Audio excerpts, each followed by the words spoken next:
In the Supreme Court for some of the Obamacare argument, you have argued as an attorney, you were a former Attorney General in New Hampshire, you've argued before the Supreme Court. Based on what you've seen in your experience, what are you expecting the court to do?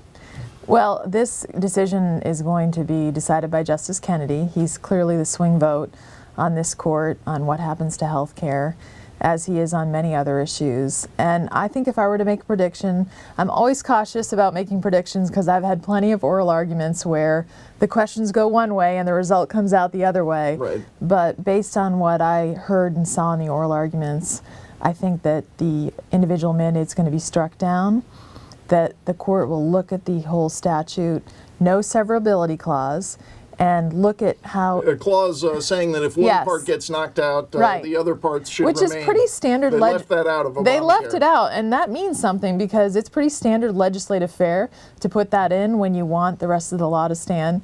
But the individual mandate, as Paul Clement argued on behalf of the challengers, it really goes to the heart of the statute. And so I think that because of that, it's hard to parse out the rest of the statute. And so at the end of the day, the court will strike the whole thing down. And then when the court has to issue an opinion by the end of June, that's going to happen one way or the other. Doesn't matter how big the issue, the Supreme Court has to issue the opinion by June. So you're saying the whole thing goes away? This is your prediction? This is my prediction. Okay. So, and you were at the court for the severability argument, so you got a pretty good window. I'm optimistic that the court will find it unconstitutional. This is really the questions that Justice Kennedy asked on the day of the individual mandate. He asked this question, well, we've never had a decision where the federal government has required an individual to act. And that's why this is different than other Commerce Clause cases, and that it fundamentally changes the relationship between the individual and the government. So that's why I feel the way I do about the result in it. But then we need to have an alternative. Well, that's what I wanted to ask you. The day after Obamacare, Absolutely. John Cochran had a piece very popular in our paper this week saying, here's what Republicans ought to do the day after. What do you suggest? The day after, we're working together as a conference with the Republican alternative. It will be market-based, consumer choice-based, and it's going to deal with the fundamental problem is rising health care costs. Because if you look at the president's health care reform, costs have gone up $2,200 per family. It's driving in the wrong direction, so we know there are some things that we'll want to do immediately that are market-based, like open up the insurance markets across state line, medical malpractice reform, this notion of portability in terms of tax treatment.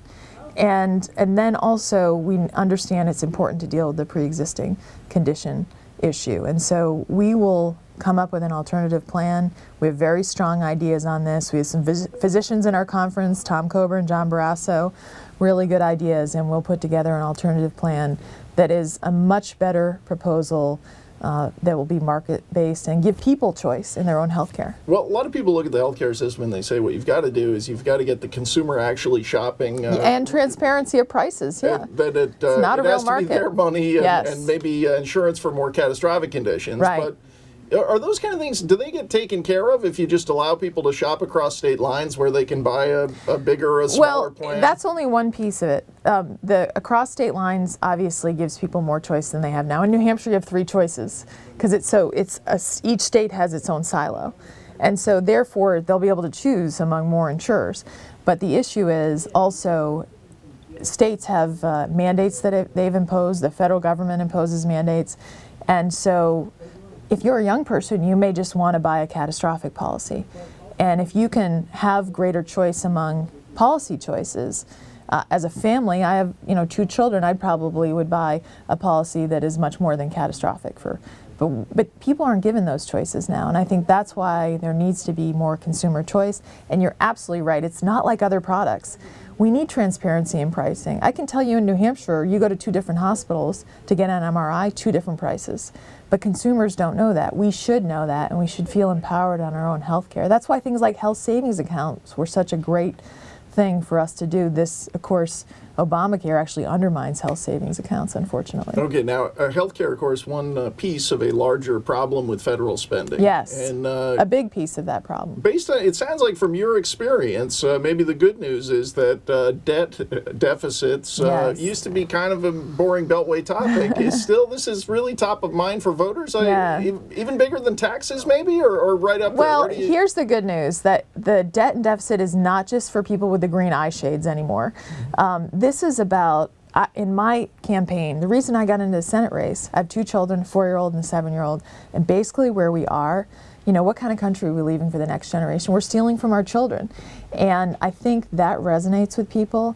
So when I ran, every ad I ran was about cutting spending. So people are getting that we can't continue where we are, that ultimately borrowing money from countries like China is not good for the strength of the United States of America. So I do feel it's resonating. And then on the entitlement programs, they're not going to be here for people who are relying on them if they aren't reformed. And that's a discussion we have to have about preserving the programs. Okay, so for your colleagues, some of your colleagues who may be nervous about Yes. running on a Paul Ryan type of plan this fall, where there's entitlement reform along with some tax reform, your message would be, look, this can actually be a political winner, but you Yes. have to make the case. You do have to make the case, and you have to bring it down to why it matters to people.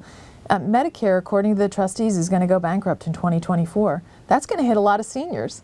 And so the other side of the aisle, they have no plan to save it. They're for bankruptcy. We're for preserving it. And Paul's plan actually gives people choices. So it's endorsed by a Democrat, Ron Wyden.